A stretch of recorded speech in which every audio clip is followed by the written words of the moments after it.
Hello everyone, welcome to physics classes. अपने जो first unit है एनसीईआरटी सिलेबस में फिजिक्स में, जो कि इलेक्ट्रोस्टैटिक या स्थिर विद्युत की है, उसके बारे में अपने पढ़ रहे थे।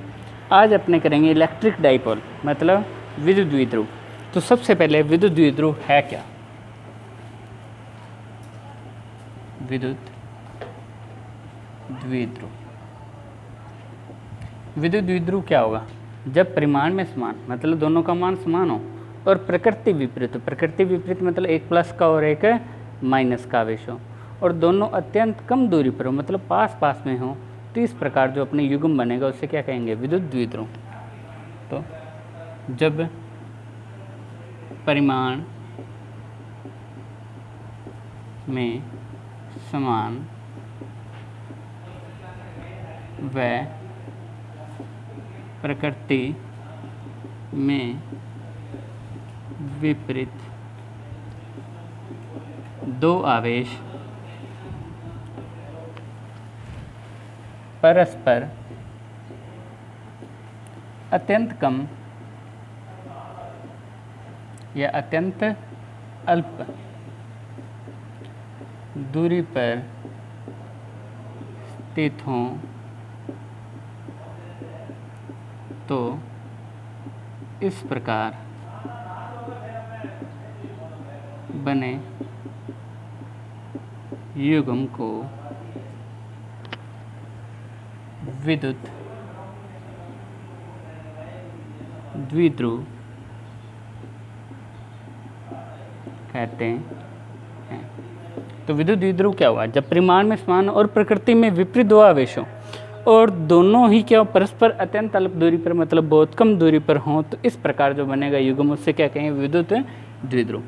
जैसे अपने दो आवेश हैं, एक तो माइनस का Q और एक लिया प्लस का Q। दोनों का परिमाण कितना? देखो Q प्रकृति विपरीत है, एक क्या माइनस, एक क्या प्लस। दोनों अत्यंत अल्प दूरी पर हैं। जैसे इनके मध्य की दूरी मान लीजिए कितनी है? 2a। इस प्रकार ये जो युग्म बनेगा इसे क्या करेंगे? विद्युत द्विध्रुव। एग्जाम्पल इसके मान ले, जैसे HCl हो गया, NaCl हो गया। ये क्या एक तरीके की विद्युत द्विध्रुव ही हैं। अपने जो साधारण केमिस्ट्री में माने तो ये विद्युत द्विध्रुव की तरह ही काम करते हैं। अब जैसे ये तो आ गया विद्युत द्विध्रुव। अब इसी से रिलेटेड अपने एक टॉपिक बनता है विद्युत द्विध्रुव आघूर्ण। विद्युत द्विध्रुव आघूर्ण क्या होगा? जब अपने जो ये विद्युत द्विध्रुव है, इसके किसी एक आवेश का परिमाण ले लें। आवेशों का परिमाण तो दोनों का सेम ही है, क्यों ही होगा? जब विद्युत द्विध्रुव के आवेश के परिमाण को उन दोनों आवेशों के मध्य की जो दूरी है उससे मल्टीप्लाई कर देंगे, गुणा कर देंगे, जो अपने प्राप्त राशि होगी उसे क्या कहेंगे? अपने विद्युत द्विध्रुव आघूर्ण। तो अगला पॉइंट क्या है? विद्युत द्विध्रुव आघूर्ण या इलेक्ट्रिक डाइपोल मोमेंट। विद्युत द्विध्रुव के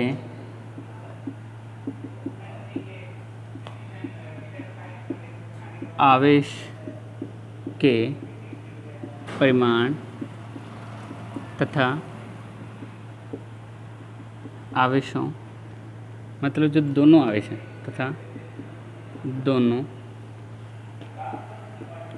आवेशों के मध्य की दूरी का गुणनफल विद्युत द्विध्रुव कहलाता है। तो विद्युत द्विध्रुव क्या होगा?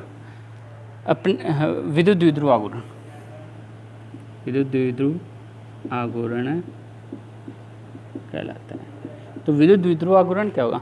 विद्युत द्विध्रुव के आवेश के परिमाण और दोनों आवेशों के मध्य की दूरी का जो गुणनफल होगा उसे क्या कहेंगे? अपने विद्युत द्विध्रुव आघूर्ण। और ये क्या है? एक सदिश राशि है, ये भी ध्यान रखना। यह एक सदिश राशि है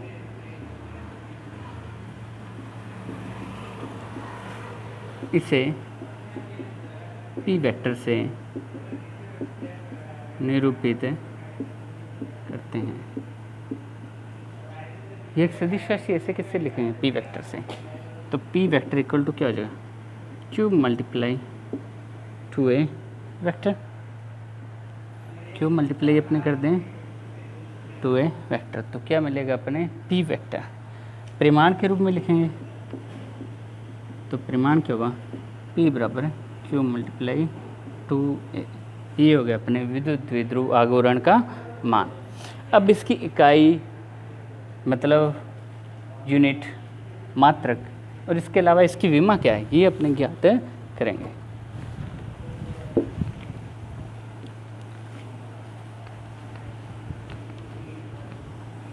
तो देखो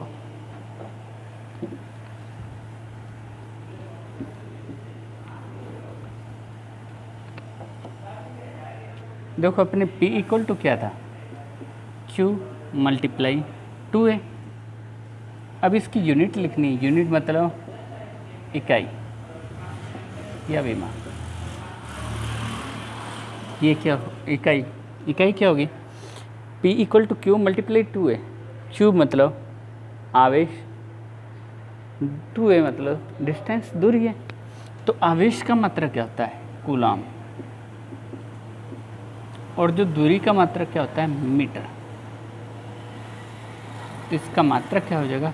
कूलाम मीटर। एक तो ये मेन मात्रक है। अगर दूसरा बनाना हो तो cube equal to IT, ampere वाला भी बन जाएगा। लिखना हो तो ठीक है, नहीं तो ये चल जाएगा।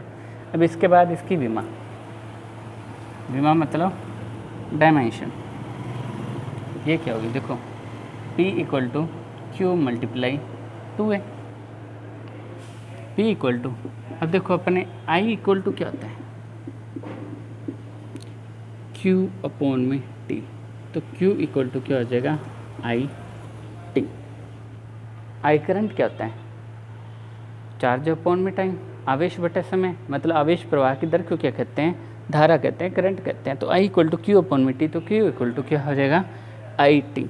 तो Q का ये मान यहाँ पर रखेंगे, I multiply T multiply 2a।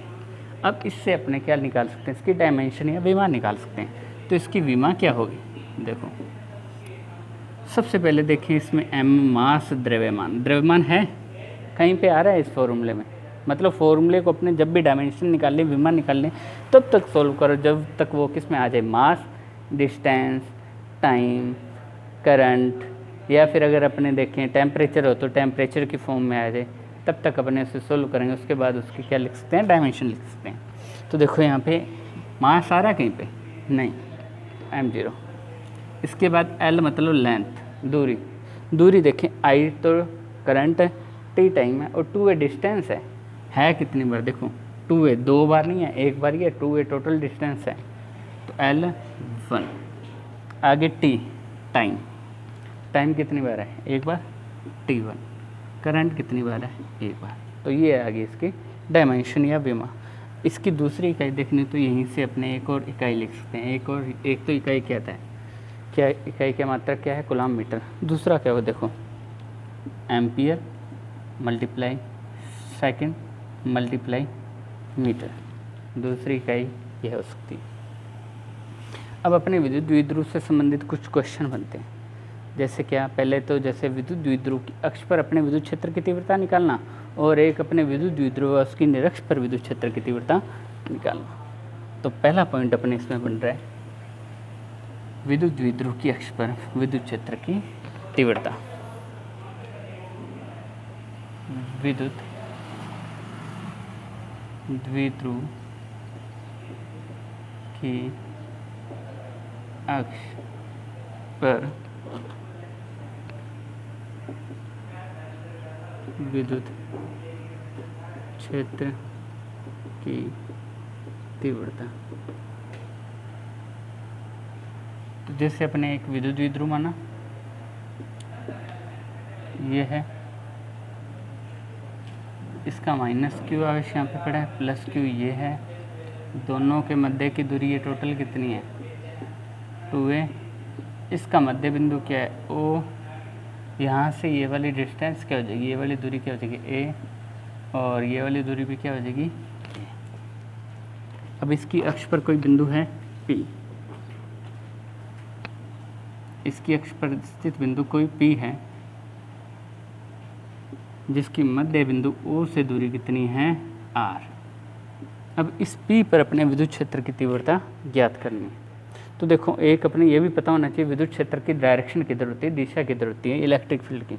Minus charge होता है मतलब ऋणात्मक आवेश होता है, उसमें तो क्या होता है अंदर की तरफ होती है बल रेखाएं, तो विद्युत क्षेत्र अंदर की ओर होगा। और जो प्लस आवेश होगा उसमें विद्युत क्षेत्र क्या होगा बाहर की ओर। तो माइनस आवेश है, इसमें बल रेखाएं कैसे जाएंगी ऐसे अंदर की ओर, पी की तरफ से देखना है ऐसे अंदर की ओर जाएंगी। तो विद्युत क्षेत्र ई ए वेक्टर किधर होगा अंदर की ओर, इधर वाली तरफ होगा। प्लस क्यू से बल रेखाएं क्या निकलेंगी बाहर, पी की तरफ ऐसे बाहर निकलती हुई जाएंगी। तो इसे यहाँ पे विद्युत क्षेत्र किधर होगा इस डायरेक्शन में, मतलब जो बी पे प्लस क्यू आवेश इसके कारण विद्युत क्षेत्र क्या होगा इस डायरेक्शन में होगा। तो देखो माना एक विद्युत द्विध्रुव जिसके माइनस क्यू तथा प्लस क्यू आवेश ए तथा बी बिंदुओं पर स्थित हैं, इनके मध्य की दूरी 2a है। इनके मध्य की दूरी कितनी है 2a। माइनस क्यू आवेश के कारण, माइनस क्यू आवेश के कारण P पर विद्युत क्षेत्र EA वेक्टर, ये जो EA वेक्टर है P पर, ये किस डायरेक्शन में होगा P से A की डायरेक्शन में। देखो इधर है ना ये वेक्टर, तो माइनस क्यू आवेश के कारण P पर विद्युत क्षेत्र EA वेक्टर PA दिशा में होगा तथा प्लस क्यू आवेश के कारण P पर विद्युत क्षेत्र EB वेक्टर, P पर विद्युत क्षेत्र क्या होगा EB वेक्टर, इसकी डायरेक्शन क्या होगी P से P की ओर। P पर विद्युत प्लस क्यू आवेश के कारण P पर विद्युत क्षेत्र EB वेक्टर BP दिशा में होगा। अब ये वेक्टर और EB वेक्टर की अपने डायरेक्शन पता चली। अब यहाँ पे ध्यान से देखें तो A से लेके P तक की दूरी है, जो यहाँ AP है वो कितना है, A से लेके P तक की दूरी ये A है, और O से लेके P तक की डायरेक्शन डिस्टेंस क्या है R है। तो AP को वैसे पहले लिख दें AO plus OP। AP equal to AO की वैल्यू कितनी है A और OP की वैल्यू कितनी है R, या फिर इसे AP को क्या लिख सकते हैं R प्लस A, बात एक ही है। इसी तरीके से जो BP है इसका मान, BP को क्या लिख सकते हैं, देखो BP ये वाला ये निकालना है, तो अपने OP की वैल्यू तो R दे रखी है और OB की वैल्यू A दे रखी है, तो OP में से OB निकाल देंगे तो क्या निकल जाएगा BP। BP बराबर OP माइनस OB। OP की वैल्यू कितनी है R, OB की A। तो ये आ गया अपने AP और BP के मान।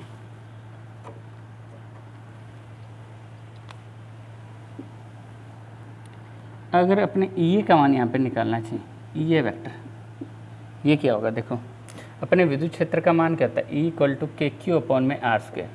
ये फॉर्मूला याद रखना है विद्युत क्षेत्र का, E इक्वल टू क्या होता है के क्यू अपॉन में R स्क्वायर। तो K तो कांस्टेंट है, स्थिर वैद्युत नियतांक है, Q मतलब चार्ज, यहाँ पे चार्ज कितना है, क्यू, अपॉन में डिस्टेंस कितनी है यहाँ पे, आर स्क्वायर मतलब डिस्टेंस, माइनस क्यू आवेश के कारण पी पर विद्युत क्षेत्र निकालना है, तो डिस्टेंस कौन सी लेंगे, ए पी। तो डिस्टेंस की स्क्वायर है, दूरी की स्क्वायर है नीचे, तो ए पी स्क्वायर, वेक्टर ले रहे हैं और ये विद्युत द्विध्रुव आघूर्ण ले रहे हैं, तो यहाँ पे क्या आएगा, पी कैप। यहाँ पी कैप क्या है,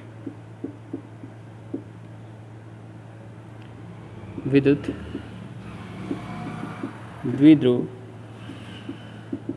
की दिशा में एकांक सदिश। और एक ये चीज़ और ध्यान रखनी है, अब यहाँ पी वेक्टर, पी कैप क्या, विद्युत द्विध्रुव आघूर्ण की दिशा में एकांक सदिश पी कैप है। तो अब अपने निकालना है कि ये एक चीज़ पता होनी चाहिए, विद्युत द्विध्रुव आघूर्ण किस डायरेक्शन में होता है, ये माइनस क्यू से प्लस क्यू की दिशा में होता है। तो विद्युत द्विध्रुव आघूर्ण तो किधर होगा, माइनस क्यू से प्लस क्यू, मतलब इस डायरेक्शन में, और ये वेक्टर क्या है, इसके अपोजिट डायरेक्शन में। तो यहाँ पे क्या लेंगे अपने, माइनस, ये वेक्टर क्या होगा, माइनस का के क्यू अपॉन में A P square P cap. तो ये वेक्टर बराबर माइनस का के क्यू अपॉन में ए पी का मान आर प्लस ए है, तो ए पी स्क्वायर का मान क्या होगा, आर प्लस ए की होल स्क्वायर, यहाँ पे क्या आ जाएगा, पी कैप। इसी तरीके से ये तो ए के कारण विद्युत क्षेत्र था, यहाँ पे लिख देते हैं ए के कारण या माइनस क्यू आवेश के कारण पी पर विद्युत क्षेत्र कौन सा था, ये वेक्टर। इसी तरीके से प्लस क्यू आवेश के कारण पी पर विद्युत क्षेत्र, ये क्या होगा, ई बी वेक्टर बराबर के, आवेश कितना है, क्यू ही है, अपॉन में आर स्क्वायर मतलब डिस्टेंस कितनी है, बी पी, तो यहाँ पे आएगा बी पी स्क्वायर और पी कैप। अब ये प्लस का या माइनस का लेना है, तो देखो पी कैप विद्युत द्विध्रुव आघूर्ण किधर होगा, माइनस से प्लस की ओर, तो विद्युत द्विध्रुव आघूर्ण इधर है और ई बी वेक्टर भी इधर है, दोनों सेम डायरेक्शन में, तो ये क्या होगा, प्लस का ही। इक्वेशन नंबर 4, ये आ गया अपने ई ए वेक्टर और ई बी वेक्टर के मान। अब अपने क्या करना है, कुल विद्युत क्षेत्र निकालना है, तो वो कैसे निकालें,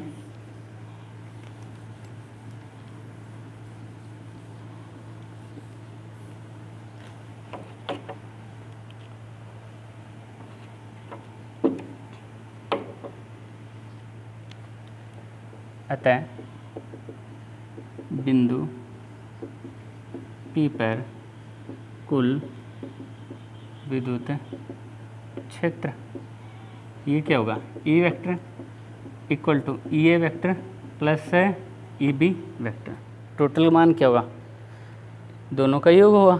अब ई ए वेक्टर और ई बी वेक्टर के ये मान दे रखे, ये यहाँ पे रख देंगे, तो ई वेक्टर इक्वल टू क्या आ जाएगा, ई ए का मान क्या है, माइनस का के क्यू अपॉन में आर प्लस ए की whole square P cap. E B vector का मान क्या है, के क्यू, यहाँ पे बी पी का मान रखना था, बी पी का मान क्या है, के क्यू आर माइनस ए की होल स्क्वायर पी कैप। ये इक्वेशन नंबर 4 लगा देते हैं। तो ई ए वेक्टर का मान के क्यू अपॉन में R plus A square P cap, E B का मान क्या होगा, के क्यू अपॉन में आर माइनस ए की स्क्वायर पी कैप। अब दोनों में कॉमन चीज़ क्या आ रही है, ई वेक्टर, एक तो के क्यू कॉमन आ रहा है और एक पी कैप आएगा, दूसरी तरफ लिखेंगे, इधर क्या रहेगा, माइनस का के क्यू कॉमन आएगा, पी कैप उधर कॉमन ले लेंगे, तो यहाँ पे रहेगा नीचे आर प्लस ए की स्क्वायर, इधर भी क्या रहेगा 1 अपॉन में आर माइनस ए की स्क्वायर, और यहाँ पे ये क्या आ गया, पी कैप, ये क्या आ गया, पी कैप। अब के क्यू अंदर से इन दोनों का एलसीएम लेंगे तो क्या है, आर प्लस ए की होल स्क्वायर और ये हो गया आर माइनस ए की होल स्क्वायर, इधर पी कैप, ये इसका इससे मल्टीप्लाई ही हो जाएगा, तो माइनस का आर माइनस ए की होल स्क्वायर प्लस ये होगा आर प्लस ए की होल स्क्वायर।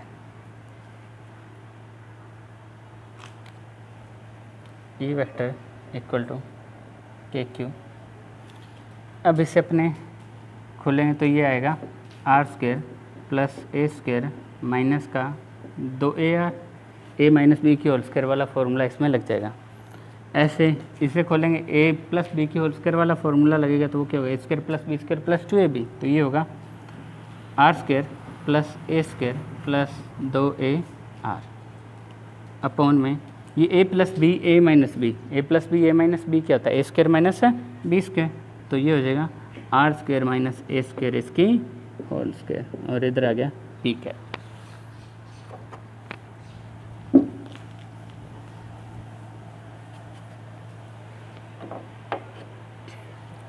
अब इसमें माइनस का अंदर मल्टीप्लाई कर देंगे तो ई वेक्टर इक्वल टू क्या आएगा, के क्यू, माइनस का अंदर मल्टीप्लाई हुआ तो ये माइनस का R square minus A square, ये हो गया प्लस का 2ar plus R square plus A square plus 2ar upon में R square minus A square की whole square P cap. R square से आर स्क्वायर कैंसिल हो गया, ए स्क्वायर से ए स्क्वायर कैंसिल हो गया, तो अपने क्या रहा, ई vector equal to K Q 2ar और 2ar मतलब डबल होगा तो इसे लिख लेंगे 2 मल्टीप्लाई 2ar अपॉन में R square minus A square की होल स्क्वायर पी कैप। अब अपने पढ़ा है कि P इक्वल टू क्या होता है, Q मल्टीप्लाई 2a, विद्युत द्विध्रुव आघूर्ण क्या होता है, Q मल्टीप्लाई 2a, तो Q ये रहा और 2a ये रहा, इसे क्या लिख सकते हैं अपने P, तो E वेक्टर इक्वल टू क्या हो जाएगा, के Q मल्टीप्लाई 2a की जगह लिख दिया P और 2, ये 2 रह गया और ये R, नीचे क्या आएगा R square minus A square whole square P cap. अब अपने विद्युत द्विध्रुव में क्या होता है कि परिमाण में समान और प्रकृति में विपरीत आवेश अत्यंत अल्प दूरी पर हो, तो मतलब ये जो इनके मध्य की दूरी 2 है ये क्या बहुत कम है, तो ए भी क्या होगा कम, ए जो होगा आर की तुलना में क्या होगा कम, क्योंकि ए लेस देन आर है, तो ए स्क्वायर क्या हो जाएगा और कम हो जाएगा आर स्क्वायर से, अतः ए स्क्वायर को क्या मान सकते हैं नगण्य।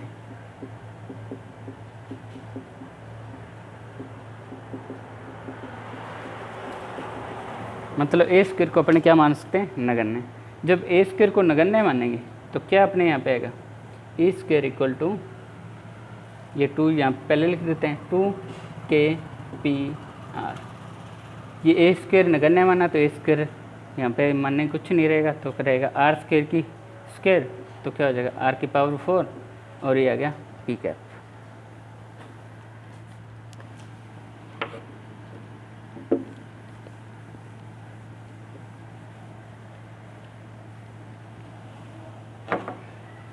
अब यहाँ पे ये ई वेक्टर का मान आ गया, इस के का मान अगर अपने यहाँ पे अगर थोड़ा सा और सोल्व कर लें एक बार, ई इक्वल टू क्या होगा 2kp, आर की पावर 4 से कटा तो क्या रह गया आर क्यूब पी कैप।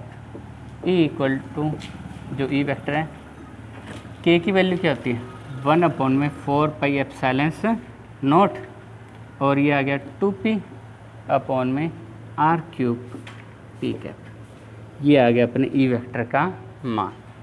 अगर परिमाण के रूप में लिखें तो क्या होगा, ई बराबर क्या होगा मोड ऑफ ई वेक्टर, ये क्या होगा 1/4πε0 2p अपॉन में आर क्यूब,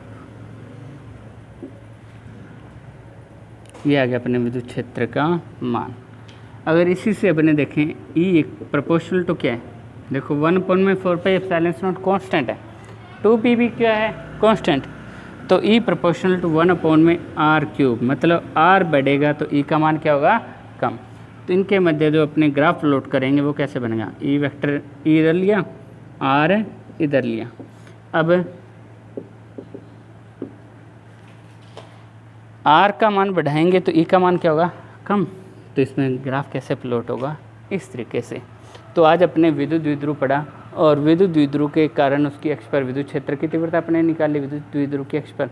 अब अगला पॉइंट है विद्युत द्विध्रुव की निरक्ष पर विद्युत क्षेत्र की तीव्रता, जो कि अपने अगली क्लास में या नेक्स्ट क्लास में करेंगे। तब तक के लिए धन्यवाद।